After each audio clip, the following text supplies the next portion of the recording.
আসসালামু আলাইকুম। আজকে আমরা HTML চ্যাপ্টারের কলাম স্পান কিভাবে করে করতে হয় ওই জিনিসটা শিখব। তো কলাম স্পান জিনিসটা হচ্ছে আমাদের নরমালি হচ্ছে একটা অ্যাট্রিবিউট। কলাম স্পানের সাথে রো একটা অ্যাট্রিবিউট। তো আজকে আমাদের ১ম ক্লাস আমরা ১ম একটা ট্যাবল পড়ব। তো ট্যাবলটার মধ্যে কলাম স্পান কিভাবে করে করতে হয় সেই জিনিসটা আমরা শিখব। ঠিক আছে? তো আমরা একটু স্ক্রিনের মধ্যে একটু ফোকাস দেই। স্ক্রিনের মধ্যে সাথে মাত্র একটু আমরা দেখি। আমাদের স্ক্রিনটা একটু লক্ষ্য করো। এখানের মধ্যে একটু খেয়াল করো। সাধারণত আমরা আজকে কলাম স্পানের ১ম ট্যাগলটা করব। তো টেবিল নাম্বার 1 এবং টপিকটার নাম হচ্ছে কলাম স্পান এবং টেবিলটা হচ্ছে আমাদের এটা। আগে তোমাদেরকে একটু ডেফিনিশন দিই কলাম স্পান কাকে বলা হয়। কলাম স্পান কাকে বলা হয়? কলাম স্পান হচ্ছে কি যে একটা কলাম থেকে ২টা, ৩টা, ৪টা কলামে ভাগ হয়ে যাওয়া। অর্থাৎ কলাম বরাবর ভাগ হয়ে যাওয়াটাকে বলা হয় কি? Column span. আবার কিন্তু কলাম স্পানের মিনিং কিন্তু আরেকটা বোঝায় যে ২ টা কলামের জায়গা সে একা খবর করা। যেমন তোর স্ক্রিনের মধ্যে দেখতেছো ১ম রোতে এই যে বি নামক যে কলামটা ছিল এ মূলত ছিল একটা কলাম। ঠিক আছে? ওই একটা কলাম থেকে ২ টা কলামে কনভার্ট হয়ে গেছে। এটাও বোঝাই, আবার কিন্তু এটাও বোঝাই যে ২ টা কলামের জায়গায় সে একা খবরে পড়ছে। ঠিক আছে? তার মানে কলাম স্পানের ব্যাপার টিম্পু ২ টা অর্থাৎ সে একটা কলাম থেকে ২ টা কলাম হওয়া এটাও বুঝায়, আবার ২ টা কলাম থেকে ২ টা কলামের জায়গায় সে একা দখল করে এটাও কিন্তু বুঝায়। ঠিক আছে? তাহলে আমরা নিশ্চয়ই ট্যাবল দেখে সাধারণত বুঝে যাব যে কলাম স্পান হইছে না কিভাবে স্পান হইছে। তাহলে ডেফিনেটলি আমরা কলাম স্পান দেখেই বুঝতে পারব। তো আমরা ১ম আসি এটার কিভাবে করে HTML কোড। এটার HTML কোড কিভাবে করে করতে হয় সেটা আমরা একটু ফোকাস দিই। এই তো আমাদের স্ক্রিনের মধ্যে দেখো ১ম আমরা আসি। এটা হচ্ছে একটা ট্যাবল, তাই না? তো আমাদের HTML এর যে বেসিক স্ট্রাকচার আছে, HTML এর যে বেসিক স্ট্রাকচার আছে সেটা হচ্ছে গিয়ে ডক টাইপ, অ্যাড, টাইটেল এগুলো দিয়ে শুরু হয়।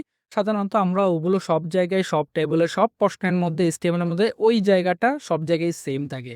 তো আমরা ওই জায়গাটা থেকে স্টার্ট না করে আমরা স্টার্ট করব বডি থেকে যেখানে আমাদের কোডগুলো স্টার্ট হয়। তো আমি ১ম বডি ট্যাগটা দিয়ে রাখলাম। এরপর আমরা আসি এটা তো রো কলাম আছে, তাই না? তো রো কলাম থাকলে সাধারণত টেবিল ট্যাগ দিয়ে টেবিল একটা কন্টেইনার ট্যাগ টেবিল ট্যাগ দিয়ে স্টার্ট করতে হয়। সো আমরা টেবিল ট্যাগটা স্টার্ট করলাম।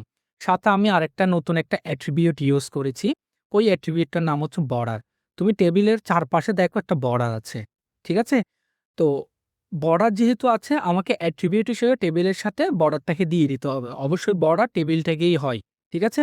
তো বর্ডার দিয়ে আমি একটা ভ্যালু দিয়েছি 1। এই 1 দ্বারা আসলে বোঝানো হয় বর্ডারের থিকনেসটা কত? 1 হচ্ছে সবথেকে চিকন। ঠিক আছে? এই ভ্যালুটা তুমি যত বাড়াবা এটার থিকনেস তত মোটা হতে থাকবে। ক্লিয়ার? ওকে। এরপর আমি দেখি আমাদের টেবিলের উপরে কি আছে? একটা কলাম স্পান আছে। টেবিলের উপর একটা কি আছে? কলাম স্পান আছে। এই জিনিসটা টেবিলের উপর কোনো লেখা যদি থাকে তাকে বলা হয় ক্যাপশন। আর যদি কোনো একটা প্লেইন টেক্সট যদি থাকে তারপর কোনো কিছু এরকম মিডল করে যদি থাকে তাকে বলা হয় হেডিং। ঠিক আছে? তাহলে প্লেইন টেক্সটের উপর কোনো লেখা থাকলে তখন আমরা হেডিং ট্যাগ H1 থেকে নিয়ে 6 পর্যন্ত যেকোনো একটা ট্যাগ আমরা ইউজ করতে পারবো।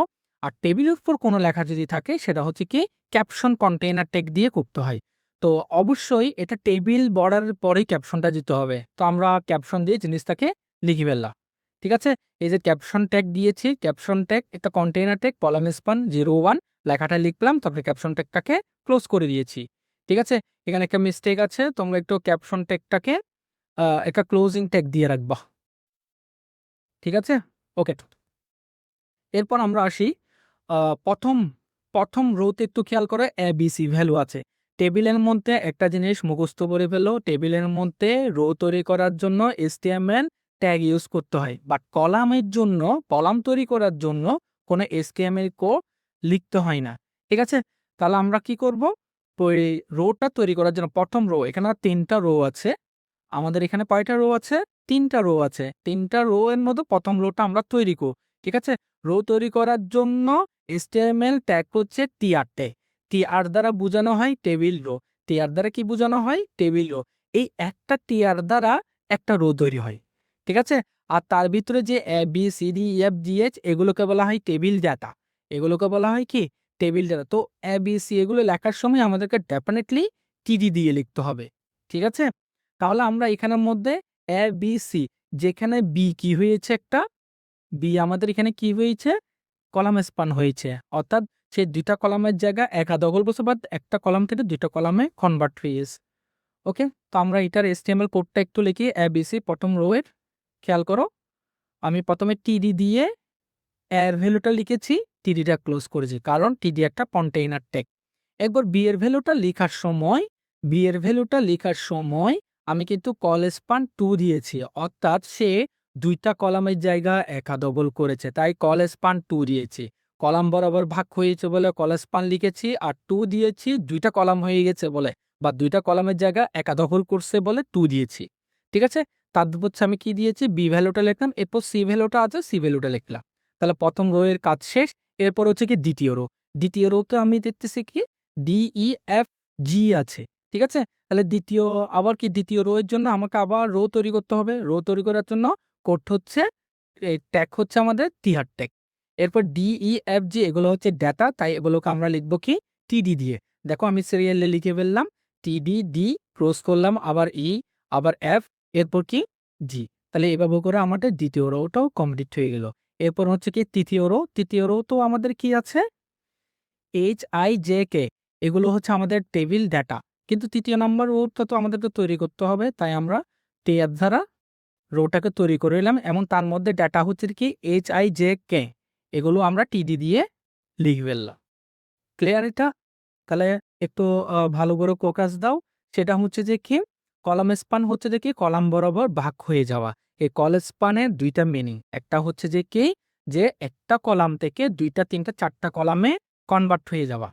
ঠিক আছে, আর আরেকটা মিনিং কিন্তু বোঝায় সেই তিনটা চারটা কলামের জায়গায় একা দখল করতে পারে। এই কল স্পানের মিনিং হচ্ছে এটা, যে বরাবর ভাগ হবে, যার ভ্যালুটা যার ডেটাটা ভাগ হবে, তার ওই টিডিতে গিয়ে কল স্পান ব্যাপারটা লিখে দিতে হবে। ঠিক আছে, ভ্যালু হচ্ছে যে কি এখানে 2, যদি দুটা বাক্য হয় 2 দিব, তিনটা বাক্য হলে 3 দিব। তো ব্যাপারটাই বুঝছি।